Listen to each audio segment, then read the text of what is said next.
Everybody wanted this job.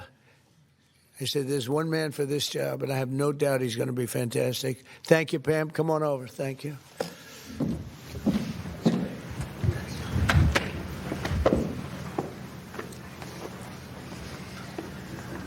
Please raise your right hand and repeat after me. I do solemnly swear. I do solemnly swear. Markwayne Mullin. Markwayne Mullin. That I will support and defend the Constitution of the United States. That I will support and defend the Constitution of the United States. Against all enemies, foreign and domestic. Against all enemies, foreign and domestic. And that I will bear true faith and allegiance to the same. And I will bear true faith to allegiance and do the same. And that I take this obligation freely. Take this obligation freely. Without any mental reservation. Without any mental reservation. Or purpose of evasion. Or purpose of evasion. And that I will well and faithfully. And that I will well and faithfully. Discharge the duties of the office. Discharge the duties of the office. On which I am about to enter. Which I am about to enter. So help me God. So help me God. Congratulations, Secretary. Hey.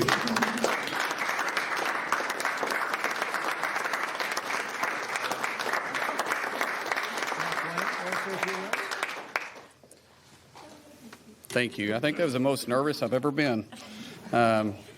It just seems surreal being in the Oval Office and having the President of the United States speak so highly of me and then recognize my family and know my family by name. It's humbling, and I never take it for granted, but I've made this very clear that I don't care what color your state is. I don't care if you're red or you're blue. At the end of the day, my job is to be Secretary of Homeland and to protect everybody the same, and we will do that. I'll fight every single day. Today, I got the privilege of meeting so many of the employees at DHS. These employees have been there for 30 days without pay. And if you need anything to know their dedication to show up and still protect the homeland that you and I enjoy and the freedoms that we're experiencing, they're working with for free. Because of political politics, that's all I need to know. I told them, as you're fighting 365 days, understand I'll be fighting 365 days beside you. No one's going to outwork me, and I'm not going to let any of them outwork me. The President has entrusted me with this, and failure is not an option. And so thank you so much, Mr. President, for this opportunity. I won't let you down. Thank you very much. Thank you. I love that expression, no one's going to outwork me. That's a wrestler's expression, isn't it? Huh?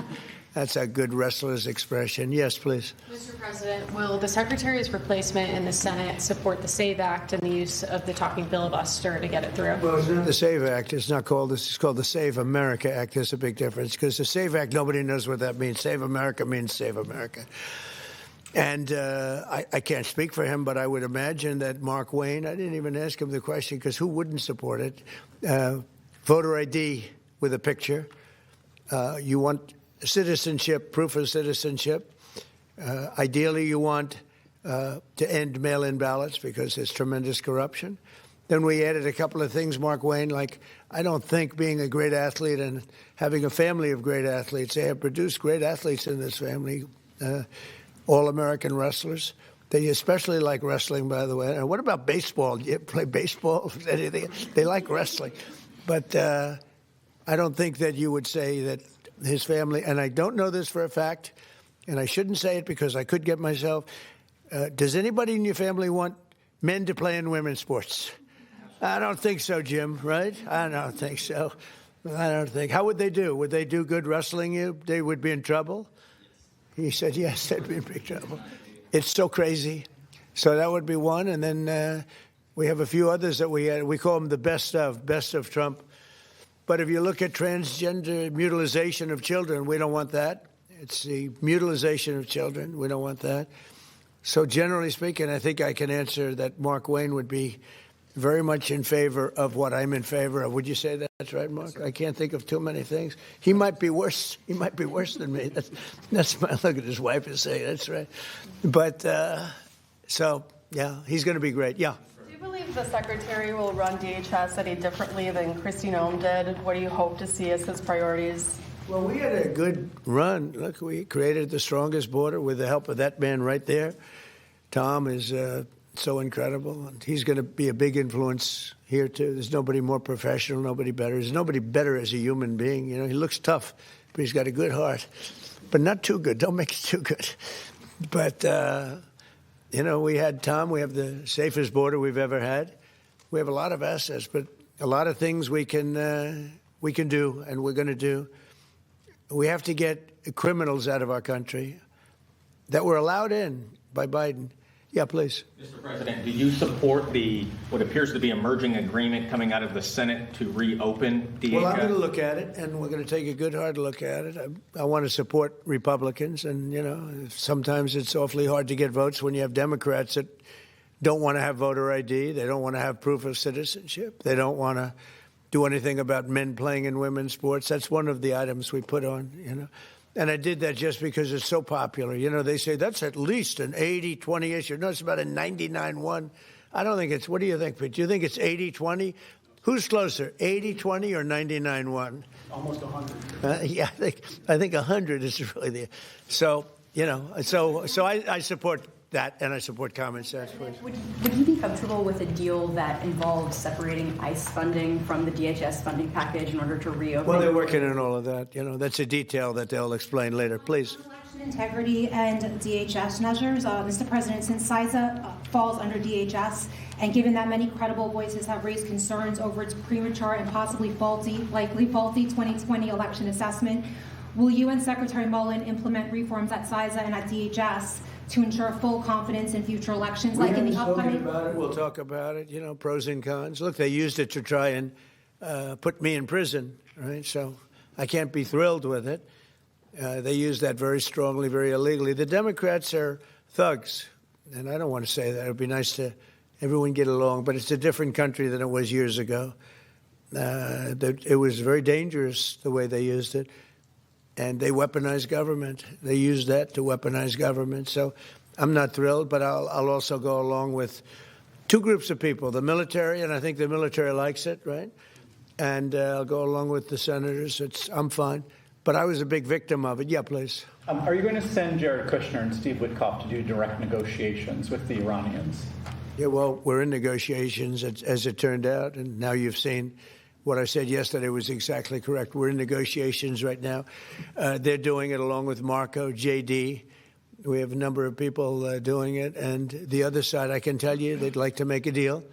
And who wouldn't if you were there? Look, their Navy's gone. Their Air Force is gone. Their communications are gone. That's the biggest problem. It's very hard to communicate them between themselves. All of the anti-aircraft is gone.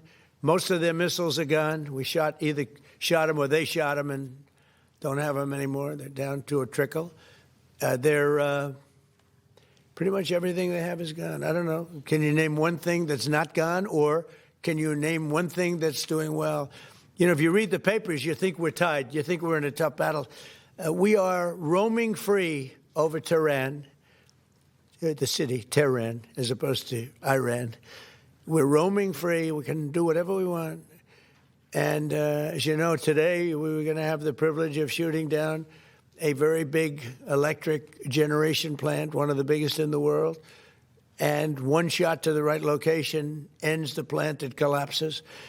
And we held off based on the fact that we're negotiating. Yeah. What do you think was the turning point to make you want to pursue a ceasefire? A few days ago, you said you wanted to continue bombing Iran. Now you want to pursue peace talks. Was there something that happened? The fact that they're talking to us and they're talking sense. And remember, it all starts with they cannot have a nuclear weapon. Just, you know, I said yesterday, they said, what are the top 10? I said, well, number 1, 2, and 3 is they can't have a nuclear weapon. And they're not going to have a nuclear weapon. And we're talking about that. And I don't want to say in advance, but they've agreed they will never have a nuclear weapon. They've agreed to that. How do you ensure they won't have a nuclear Your weapon? former Border Patrol chief, Greg Bovino, said his only regret is that he didn't catch more illegal aliens. What's your reaction to that? Who said that? That's your former Border Patrol chief. He just retired. Well, I mean, we captured a lot. You know, they were allowed into the country by Sleepy Joe and that group of incompetent people that were, he was the worst president ever. The group of incompetent people To me, that's the biggest scar. You know, inflation, they caused the highest inflation we've ever had. We've already gotten rid of it. The biggest scar is what they did, the people that they allowed from prisons all over the world. They came from the Congo, from all over South America. Rough people, really tough people. So, no, I understand what he means. He says, you know, he would have liked to have captured more. I'm not capturing so much as removing. You know, we're removing thousands of people. And many are self-deporting because we're going after them so powerfully that they're self-deporting, Tom. Going back, I think that's one of the big unkept secrets. We have thousands and thousands of people, and they're self-deporting. They're going back to where they came from. But what we want really is the criminals. We're really focused on those criminals, getting them out. Yeah. What's your message right now to Democrats and also to Americans that are stuck in airports? It's really devastating watching it online because Democrats won't fund DHS. What's devastating? Your message to Americans right now stuck in airports as we speak because Democrats won't Well, fund they just DHS. don't. They won't. Look, this is a deal that was done in the Great Big Beautiful Deal, which gave you the biggest tax cuts ever, including no tax on tips and no tax on Social Security for the seniors. Think of it, no tax on overtime, tax deductions when you buy a car. You take money, you pay interest on the money, you deduct it. We've never had that for people buying cars, if it's an American car, only if it's an American car. But they are just they stick together, the Democrats. I tell you, I give them great credit for that. We have some that they're not good stickers. We have guys like Tom Massey in Congress, who's terrible. He's just terrible person. I call him Rand Paul Jr. But they don't vote. Rand Paul, I mean, rarely votes for stuff. Likes me, says I'm a great president. He said the other day, I'm a great president, one of the greatest presidents. But I said, do me a favor, vote for us and don't call me a great. I'd rather have the vote than the statement. But we have people that don't stick together, and those people hopefully will someday be gone. The thing I most respect about the Democrats, even on horrible policy, they stick together. What they do have, though, is horrible policy. Transgender for everyone, open borders, men and women's sports. They have the worst policy that you can imagine. And so whether they stick together or not, I mean, they have just this terrible policy. We have great policy. Republicans have great policy. We have common sense policy, but it's great policy. That's our biggest advantage, is our policy is correct. Yeah, please. Mr. President, are you encouraging our allies in the Gulf to be more involved in the Iran operation? Say it. Are you encouraging our allies in the Gulf to be more involved in the Iran operation? Yeah, I mean, a little bit, but more NATO. I think our Gulf allies have been pretty good, to be honest with you. UAE's been hit so hard. He got hit by 1,400 rockets, shot them all out of the air with our great Patriot missiles. Think of it, they shot 100 missiles at one of our aircraft carriers, the Abraham Lincoln, one of the biggest ships in the world, actually. And out of 101 missiles shot, every single one of them was knocked down in the sea. Think of that. Think of what that means. 101 missiles, highly sophisticated, very fast missiles shot. Out of 101, all 101 were shot down, and now, for the most part, lie at the bottom of the sea. And pretty amazing, right? Pretty amazing. Our military is amazing, Pete. You know the attack I'm talking about recently? 101 shot. I said, wow. I saw that. You can see we have sort of pretty good equipment that we see. It's called the red line. Those red lines were thick, right? I said, that's a lot. And then we saw them one by one just get shot. And these guys that do the shooting are the coolest cucumbers ever. You know, most people, you don't have a lot of time. When a missile's going at 2,500 miles an hour, I don't care how far away it is, you don't have a lot of time. But I watched them sit down and think. Great students, MITs, a lot of MITs, a lot of guys like this. They're not as much into the muscle as they are this one right here. And amazing to watch them perform under great pressure, because they have a matter of seconds to do it. If they don't do it properly, it's a big problem, you know, because these were powerful. These were very powerful missiles coming. And so a lot of people choke. They don't choke. These guys don't choke. They're the best in the world. We have the best in the world, yeah. Mr. President, what would be your message today to the TSA agents who have been staying home in recent days amid this impasse? Well, some of them are needing money, because the Democrats cut off their money. I blame the Democrats more than anything else. But some of them, they didn't get paid because they're not funded by the Democrats. This is a Democrat problem. In fact, I actually said to the Senate, why would you say this is a Democrat problem? I think the polls are showing it's a Democrat problem. And they'll do anything actually to hurt our country so they can try and win the midterms. And if we ever went back to our old policies, we wouldn't have a country left. If they get a deal, Republicans and Democrats in the Senate, to fund all but enforcement operations of ICE, to get those TSA agents repaid and to open up the rest of the department, would you sign that? Well, I don't want to comment until I see the deal. But as you know, they're negotiating a deal. I guess they're getting fairly close. But I think any deal they make, I'm pretty much not happy with it. These guys came in, they wouldn't pay people. They had a deal to pay. They had to break their deal. The Democrats broke the deal that we had. It was all done. Everything was fine. And then they just said, well, we're not going to pay anymore. And they hurt our country. And at a very difficult time because, we are at, as they would say, a war. They call it a war. I call it a military operation, a very successful one, successful like nobody's ever seen before. Hey, Venezuela was equally as successful. That was a great thing. No, the Democrats had a deal. It was a done deal. And then they said, well, we're not going to pay. And so a lot of people suffered over that and put our country in danger. You have another question? You haven't been here in a while. Well, on Iran, can you give us any more sense of who exactly in Iran it is, either Witkoff and Kushner and others you're speaking with? Yeah, we had, I hate to say this in front of these young people. They're not children. I spoke to most of them. They sound like adults to me, even though they are sort of children, right? They'll always be your children. But I hate to say it, but we killed all their leadership. And then they met to choose new leaders, and we killed all of them. And now we have a new group, and we can easily do that. But let's see how they turn out.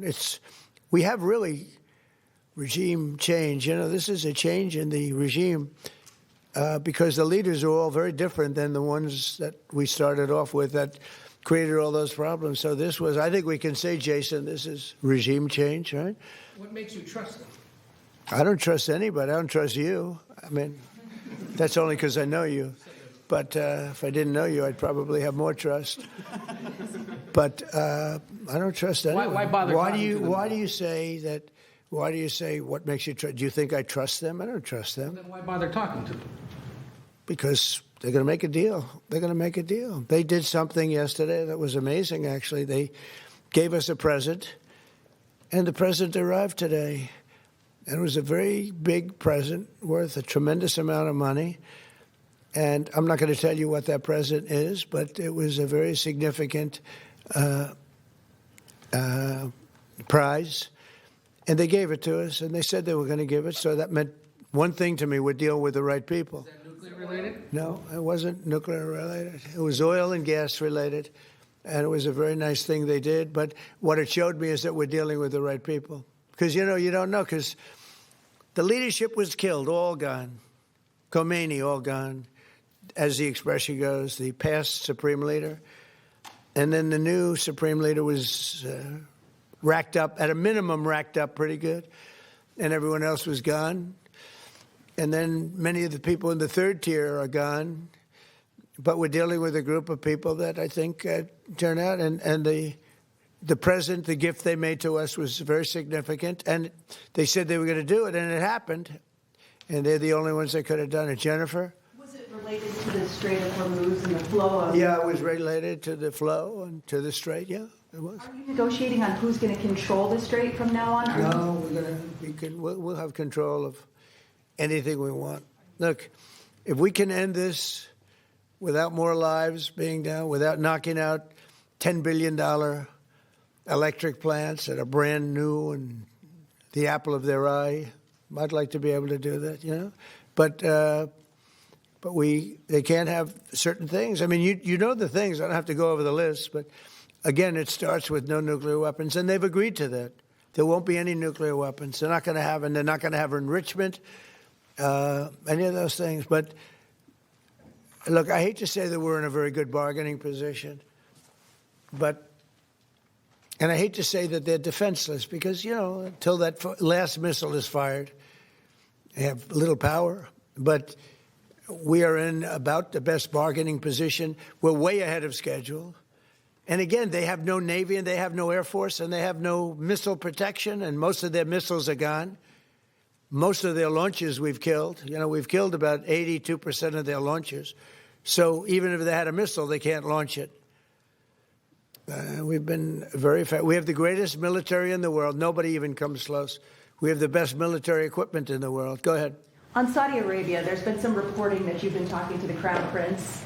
Have you been focused on normalization between Saudi Arabia and Israel at this point? No, we have a great relationship with Saudi Arabia. What do you hear with Saudi Arabia?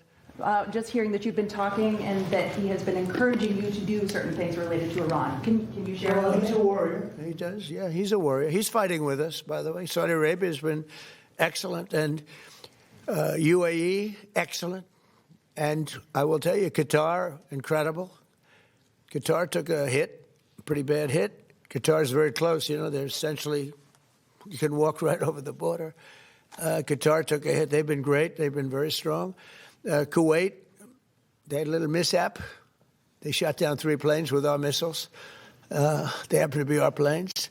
But the pilots made it. Can you imagine the pilots making it? The pilots saw what was coming. And they said, those are Patriots. We're not going to escape Patriots. And they got out of there pretty quick, Pete, right? Pretty amazing that they got out. The 3 pilots lived. They're fine. In fact, they're flying today. It was the Kuwaitis that accidentally fired the missile? Yeah, the Kuwaitis made a mistake. They fired. They thought they were firing at the enemy. It was, as the expression goes, friendly fire. But the pilots are great. They're flying today. Pretty amazing when you think of it. Yeah. President Trump, on a human level, how hopeful are you that this peace deal will work out? Like as a human, On what? On a human level, not as the President of the United States. How hopeful are you that this peace deal will work out with Iran? You're talking about to end it? Well, I think we're going to end it. I can't tell you for sure. I don't like to say this. We've won this. This war has been won. The only one that likes to keep it going is the fake news. I mean, the New York Times, you read the New York Times, it's like we're not winning a war where they have no Navy and they have no Air Force and they have no nothing.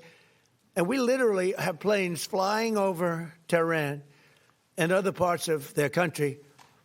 They can't do a thing about it. For instance, if I want to take down that power plant, that very big, powerful power plant, they can't do a thing about it. It's like, take me. That's all they can do. And yet, if you read the New York Times or if you watch ABC fake news or NBC fake news, you'd say it's a close battle. It's not a close battle. They're totally defeated. We killed their Navy in, would you say 3 days, Pete? Gone. In fact, I was a little upset with Pete. I said, why didn't you save the ships? We could have used them, right? He said it's more fun shooting them down. But the Navy was wiped out in a very rapid order. Pretty impressive for you guys, you champion wrestlers, right? When you hear this stuff. But if you read the news, you don't hear this. You read like, oh, they're doing wonderfully. They're doing terribly. They're wiped out. Militarily, they are dead. Yeah. On Ukraine, is there a new sense of a timeline? Do you want to get something done before the midterms? Well, we'd like to see President Putin and President Zelensky sit down and make a deal. I think they're getting close, but I've been saying that for a while. I've settled 8 wars. All of them should have been more difficult than this one. This should have been the easiest one. But these are 2 people that truly hate each other. You'll find out that hatred is not good for making deals. These are people that they don't like each other very much. Yeah. I know you said there's a bunch of people from the administration who are negotiating with Iran. There's been reports that the vice president is leading those negotiations. Is that true? Well, he's involved in them. JD is involved, and Marco's involved, and Jared Kushner's involved, very smart guy, and Steve Witkoff, smart guy, is involved.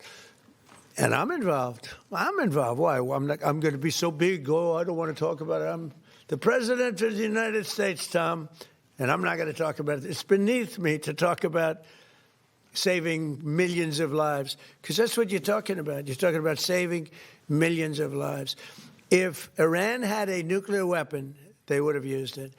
And if I didn't end the horrible Barack Hussein Obama Iran nuclear deal in my first administration, they would have had a nuclear weapon 3 or 4 years ago.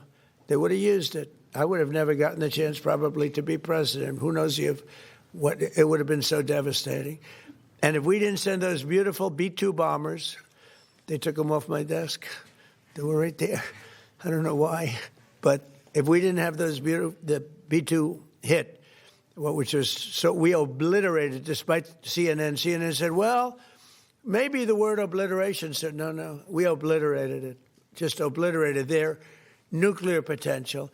You would have had them having 2 weeks after that attack, had we not made the attack, they would have had a nuclear weapon. They would have absolutely used it. And they would have used it on the entire Middle East, including Israel.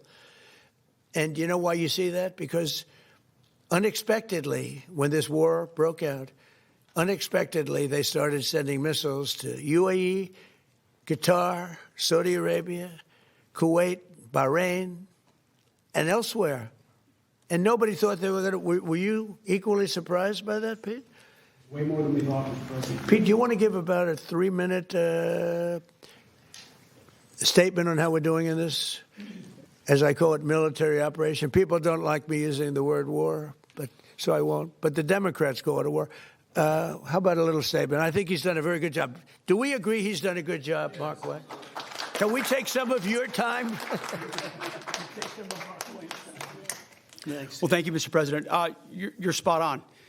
Never in history has a modern military, Iran had a modern military, a modern Navy, a modern Air Force, modern air defenses, leadership, massive bunker. Never has a modern military been so rapidly and historically obliterated, defeated from day one with overwhelming firepower. The air campaign that we've conducted, that Israel's conducted alongside us, was one for the history books, truly. And it's because we have a president of the United States that when he sends his warfighters out to fight, he unties their hands to actually go out and close with and destroy the enemy as viciously as possible from moment one. And that's why we see ourselves as part of this negotiation as well. We negotiate with bombs. You have a choice as we loiter over the top of Tehran, as the president talked about your future. The president has made it clear that you will not have a nuclear weapon. The War Department agrees. Our job is to ensure that. And so we're keeping our hand on that throttle as long as hard as is necessary to ensure the interests of the United States of America are achieved on that battlefield. This is not Iraq and Afghanistan. This is not a president who's interested in vague end states. He's been very clear with us about what we need to accomplish, creating the conditions for them never to have a nuclear capability, and that's exactly what we're doing in historic fashion. Thank you, Mr. President. Thank you. Appreciate it. Thank you, Richard. Mr. President, You know, the only two people that were quite disappointed, I don't want to say this, but I have to, I said Pete and General Raisin Kane, I think this thing's going to be settled very soon. Here they go. Oh, that's too bad. Pete didn't want it to be settled. It's these guys are doing a great job. That's a good attitude, though, Tom, right? They were not interested in settlement. They were interested in just winning this thing. Yeah, please. Mr. President, can you, just taking things locally, hopefully not doing international affairs for a second, do you support the construction of the 2nd Avenue subway in New York City, and will your administration work to fund it? Far out, Chris. You know, the 2nd Avenue subway has been under construction for, you're a young guy, is longer than you are old, okay? That's been under construction. I haven't heard about the 2nd Avenue subway in 20 years. What the hell kind of a question is that? I guess they got to get it finished. They spent trillions of dollars practically. No, they spent more money on that than on anything, I think, in the history of our city, in New York City. And it's been under construction for a long time. It's very sad, actually. The only thing maybe worse was Gavin Newsom, the governor of California, his train, I call it his train wreck because it's a wreck. That's been years. It's literally 30 times over budget. Nobody's ever seen anything like it. And it doesn't go to San Francisco and Los Angeles like it was supposed to. They decided to cut it way short because there was no way they could finish it. But it's one of the worst. I've never seen anything like it. Other than the worst, the Federal Reserve building for almost $4 billion, little building that's going to cost a renovation for $4 billion, headed by our highly incompetent head of the Federal Reserve. Yeah, please. Mr. President, would you be open, are you hoping to see the Senate pursue Reconciliation 2.0 to fund ICE and pass the Save America Well, Act? we'll see about reconciliation. We're certainly talking about reconciliation, I think, Markwayne, right? Do you want to talk about that for a second? Now that he's working, we can get him to do this. Thank you. Lindsey Graham, the chairman where the reconciliation will funnel through, he is committed to making sure we get reconciliation through. If that is in some form with funding ICE, possibly backfilling from the One Big Beautiful Bill, but also, more importantly, the Save America Act. There's a framework that we can do through reconciliation, paying for it, put some of the policies that cost money in, because there's nothing more important than the Save America Act. I mean, that's what the American people want. There's 80% of the population say they want only Americans voting, citizens that are registered to vote, citizens that have done it the right way. And I believe that everybody wants an election integrity. So fortunately, Lindsey Graham has said through reconciliation, he's willing to put the framework out for that. And I think that was said so beautifully, so concisely, so well, your father, that we should let him have the last word, and that was it. That was the last word. Did he do a good job? Are you impressed with your father? Never been more impressed with anybody in my life. How about me? Don't answer. Don't answer. Don't answer. No, you like your father better, okay? Come here. Look at this guy. Come here. This guy, don't wrestle him. We'll steal over here. All right. I want to thank the family, because without the family, he's not here. You know, he's a different person. And that goes especially for Mom, who looks like she's about 22 years old. I don't know. I see these kids, but she looks very young. But it's a great couple. Congratulations to you both. Thank you. Thank you, Mark. Thank you so much. Thank you very much, everybody. Thank you.